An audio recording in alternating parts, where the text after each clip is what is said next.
तो दोस्तों, चलिए आप सभी का एक बार फिर हम स्वागत करते हैं, अभिनंदन करते हैं आपके अपने YouTube channel Aryan institute Allahabad में। दोस्तों, जैसा कि बोर्ड पर आप देख पा रहे हैं, आप सभी के बीच में DLED फर्स्ट सेमेस्टर जो है साइंस का एक बेहतरीन लेक्चर हम आपके बीच में देने चल रहे हैं। देख सकते हैं साइंस का जो पहला चैप्टर आता है सजीव वस्तुएं। अब सजीव वस्तुओं के अंतर्गत मेरे भाई चैप्टर काफी लंबा है, इसलिए हमने सोचा कि इसको हम 2 से 3 वीडियो में आपके बीच में प्रोवाइड करेंगे। और देखिए, छोटा छोटा वीडियो होता है, थोड़ा सा आपको देखने में भी आसानी होती है और सारे फैक्ट को समझने में भी आसानी होती है ना। अभी यही एक ही लेक्चर में हम प्रोवाइड करते तो शायद आपको भी अच्छा नहीं लगता और हमको भी थोड़ा सा अच्छा नहीं लगता कि एक एक घंटे का वीडियो यार दे दिया जाए, कोई मतलब अपने आप को खुद जो है बोरिंग महसूस होता है ना।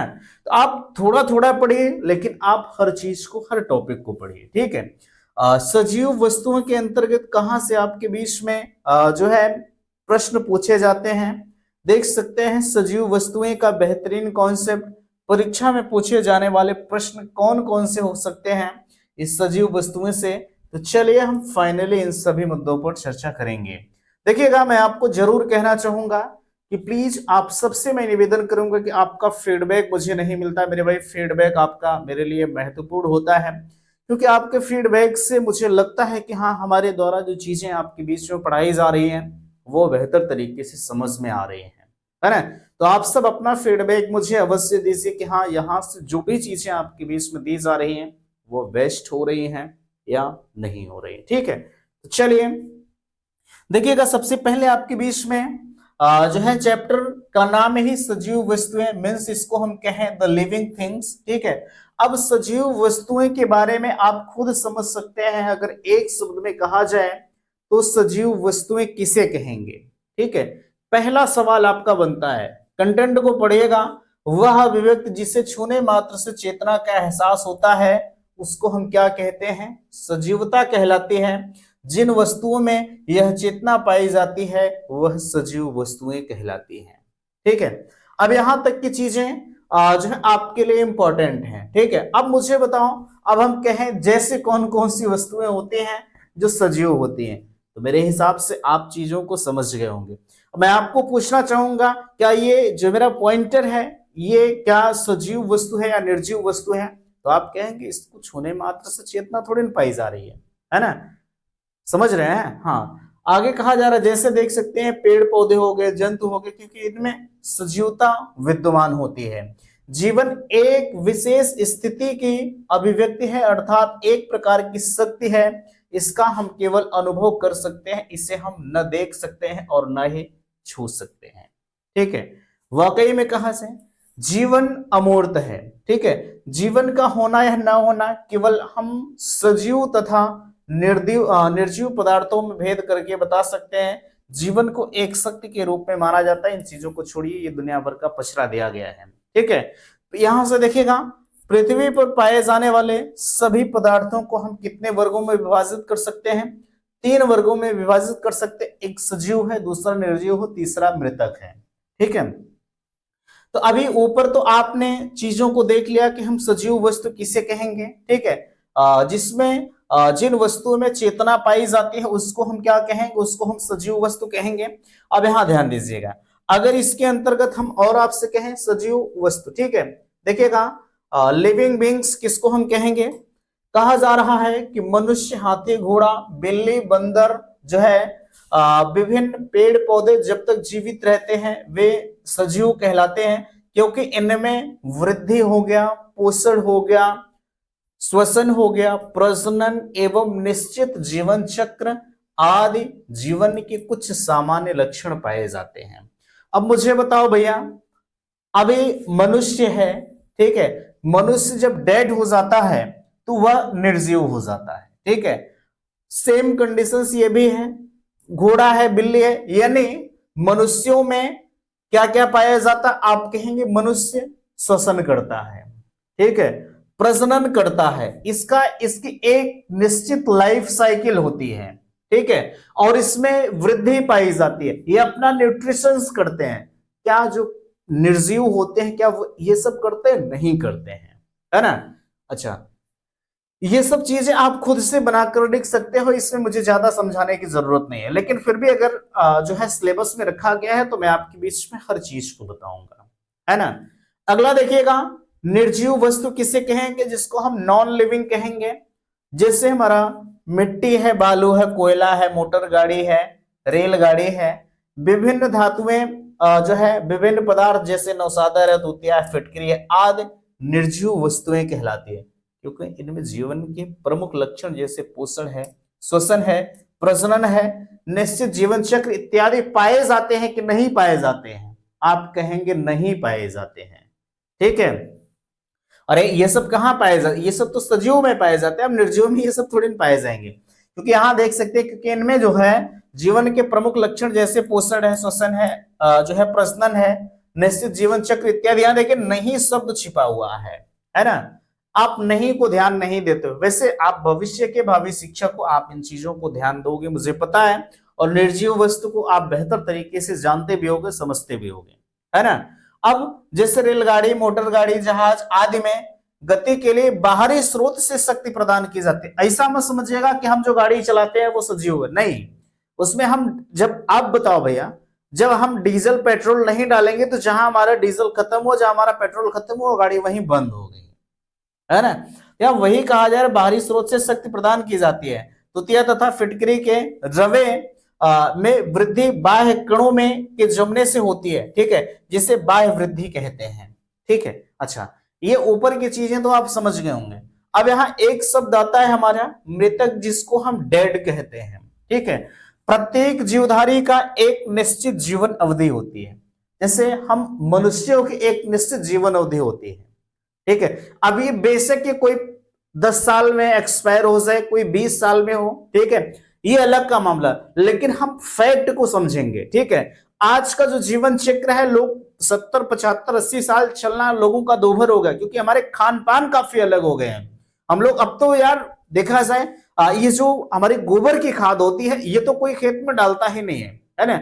सब लोग वही यूरिया जो है, और जो उर्वरक शक्ति है, कितनी कितनी कीटनाशक चीजें हमारे बीच में आई हैं। अभी आज कीटनाशक डालिए, कल जो घासें होती है वो खत्म हो जाए। अब उसके साथ बताओ हमें, उसके साथ कितने हमारे जो कीटनाशक होते हैं वो मर जाते हैं यार, है ना। कहा जा रहा है प्रत्येक जीवधारी की एक निश्चित जीवन अवधि होती है, ठीक है। प्रत्येक जीवधारी की एक निश्चित जीवन अवधि होती है, मीन्स अगर इसके बारे में हम कहें तो आगे देखिएगा, जीवन अवधि के पूर्ण हो जाने पर उसकी क्या हो जाती है, मृत्यु हो जाती है। मृत्यु के पश्चात जीवधारी के शरीर को मृतक या शव कहते हैं, ठीक है। बहुधा मनुष्य पौधे एवं जंतुओं के मृत शरीर के अवशेषों का उपयोग करता है, जिससे चमड़ा है पशुओं के खाल से बनाया जाता है, ठीक है। लकड़ी के पेड़ों के तने से प्राप्त होती है ना। तो ये सब सारी चीजें होती है। आप डेड किसे कहेंगे, निर्जीव किसे कहेंगे, सजीव किसे कहेंगे, ये मुझे बताने की जरूरत नहीं पड़ेगी, ठीक है। और मेरे हिसाब से आपको दोबारा से पढ़ने की जरूरत नहीं पड़ेगी, क्योंकि आप खुद से इसको पढ़ सकते हो यार, ठीक है ना। चलिए ठीक है, आगे अगर हम कहें आपसे, देखिएगा, अब यहां देख सकते हैं लिखा जा रहा है कि सभी जीवधारियों में कुछ विशेष लक्षण पाए जाते हैं, जिनके आधार पर उन्हें जो है निर्जीव वस्तुओं से पृथक किया जा सकता है। यह लक्षण निम्न है, देख सकते हैं।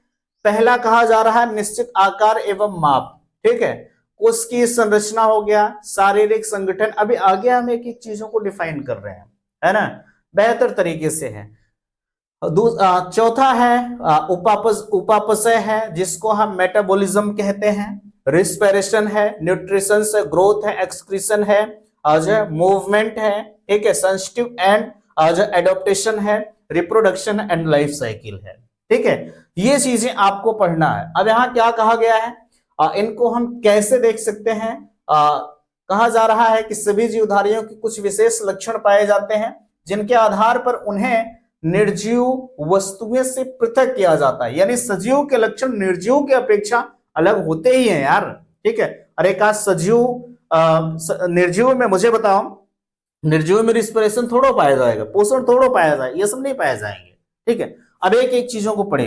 देखिए यहां सजीव और निर्जीव में अंतर, ये आपके 2 नंबर में मेरे भाई पूछा जाता है। ठीक है, ये आपके 2 नंबर में पूछा जाता है कि भैया सजीव और निर्जीव में क्या अंतर होता है।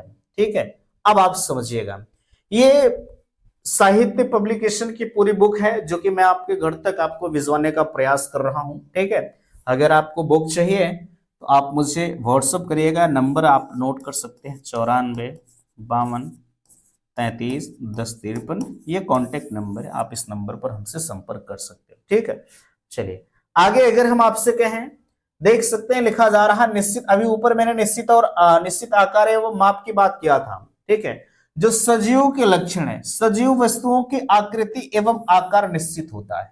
ठीक है, और निर्जीव वस्तुओं की आकार आकृति अनिश्चित होती है। ठीक है, अब मुझे बताओ भैया, सजीव वस्तु जैसे हम मनुष्य की ही बात कर लें, ठीक है, क्या जब मनुष्य 70-80 साल तक जीता है तो क्या तब तक उसकी ग्रोथ होती रहती है?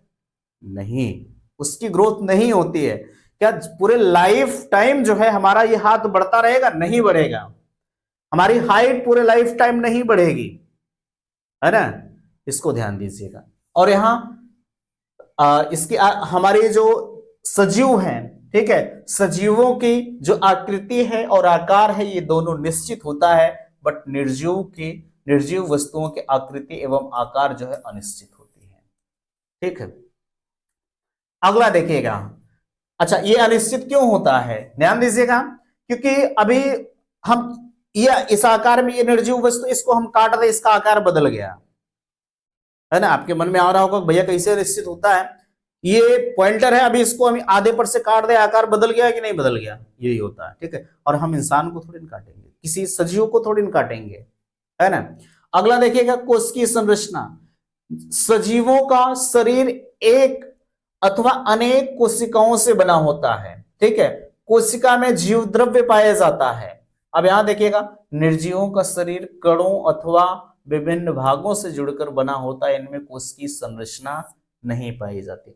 यानी अगर आपको सजीव के लक्षण याद है तो इसका उल्टा सेम ये निर्जीव के लक्षण होंगे भैया। ठीक है, अब यहां देखिएगा, शारीरिक संगठन। सजीवों में शारीरिक संरचना जो है अनेक अंगों तथा अंग तंत्रों से मिलकर बने होते हैं, लेकिन निर्जीव के जो बने होते हैं, निर्जीवों के आकार एवं गठन उनके तत्वों एवं अन्य तत्वों के भागों के जोड़ने से होता है, जैसे विभिन्न धातुओं के बने भागों से जहाज की रचना होती है। ठीक, अब इसमें हम क्या ही चीजें आपको बताएं, है ना। अच्छा, एक चीज ध्यान रखिएगा, जैसे इतनी चीजें आपके बीच में 10-11 जो है पॉइंट दिए गए हैं। अब ये कोई माने बात नहीं, 12 पॉइंट देखिए दिए गए हैं, ये कोई माने बात नहीं है कि 12 के 12 पॉइंट आपको आते रहेंगे तभी आपको 2 नंबर मिलेगा, ऐसा नहीं है। ठीक है, आप अगर कम से कम 5-6 पॉइंट अगर एग्जाम में लिख देते हैं तब भी आपको पूरा का पूरा नंबर मिल जाएगा यार।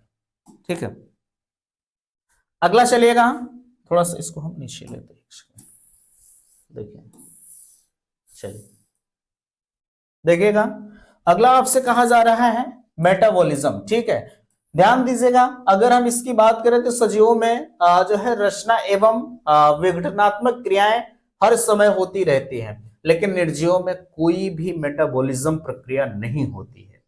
ठीक है, अगला कहा जा रहा है श्वसन को देख सकते हैं, सजीवों में श्वसन प्रक्रिया होती है जिसके फलस्वरूप उन्हें ऊर्जा प्राप्त होती है। का निर्जीवों में श्वसन होगा? ठीक है, निर्जीव में श्वसन बिल्कुल नहीं होता है ना भाई। जब जो सजीव जैसे हम आप हैं, है ना, हमें आपको जैसे ही जो है ऑक्सीजन हमारा आपका बंद हुआ, हम आप क्या होगा, हम अल्लाह के प्यारे हो जाएंगे। ठीक है, तो क्या हमें आपको ये रिस्पिरेशन की प्रक्रिया मिलेगी? हम आप तो डेड की श्रेणी में आ गए, निर्जीव की श्रेणी में आ जाएंगे, है ना। अगला देखिएगा, पोषण। ठीक है, न्यूट्रिशन। सभी सजीव जो है भोजन ग्रहण करते हैं, शारीरिक क्रियाओं के लिए ऊर्जा उन्हें भोजन से ही प्राप्त होती है। निर्जीव को भोजन की आवश्यकता नहीं होती क्योंकि उनमें कोई भी जैविक क्रिया नहीं होती है। हमारे आप में जैविक क्रिया होती है लेकिन निर्जीव में कोनो जैविक क्रिया नहीं होता, इसलिए इनको भोजन की आवश्यकता ही नहीं है। ठीक है, अभी इस मार्कर को हम यहीं रख दें। ठीक है, मार्कर को यहीं रख दें तो इसको जिंदगी भर यहीं पड़े रहने दीजिए, ये कोई हटाएगा नहीं, है ना। और निर्जीव हम आप अभी एक दिन यही पड़े रहे एक कमरे में, तो हमें आपको छटपटाहट, भूख लग रही है यार, प्यास लग रही है ना, अगला है वृद्धि, देख सकते हैं सजीवों में आंतरिक परिवर्तनों के द्वारा वृद्धि होती है। ठीक है, सजीवों में आंतरिक परिवर्तनों के द्वारा वृद्धि होती है, निर्जीवों में बाह्य कणों के द्वारा बाह्य कणों के जमने से वृद्धि होती है। जैसे एक छोटा सा उदाहरण अगर हम लें तो निर्जीव हम आप घर को बनाते हैं, एक एक ईंट को जोड़ करके पूरी दीवार को बना देते हैं। ठीक है, लेकिन सजीवों में आंतरिक परिवर्तनों के द्वारा वृद्धि होती है। ठीक है, एक्सक्रीशन देख लीजिए, सजीवों के शरीर में विभिन्न रासायनिक क्रियाओं के फलस्वरूप उत्सर्जी पदार्थ उत्पन्न होते हैं। ये पदार्थ उत्सर्जन क्रिया द्वारा सजीवों के शरीर से बाहर निकलते हैं। एक्सक्रीशन जिसको आप जानते होंगे। ठीक है, सजीवों में उत्सर्जन की क्रिया होती ही नहीं है।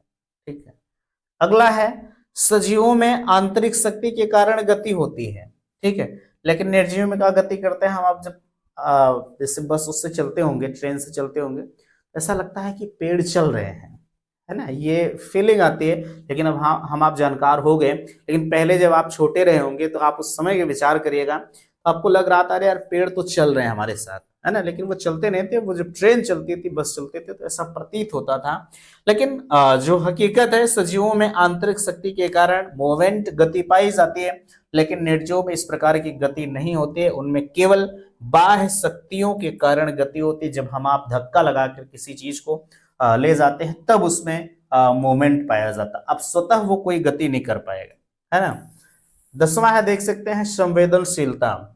संवेदनशीलता की बात करें एवं अनुकूलन, सभी जो है सजीव बाह्य उद्दीपनों के प्रति प्रतिक्रिया प्रदर्शित करते हैं तथा अपने को जो है वातावरण के अनुकूल ढालते हैं। अनुकूलन पाया ही नहीं जाता है। प्रजनन देख सकते हैं, सभी सजीव अपने जैसी संतान उत्पन्न करते हैं की क्षमता रखते हैं, लेकिन निर्जीवों में कोई भी जो है रिप्रोडक्शन पाया ही नहीं जाता है।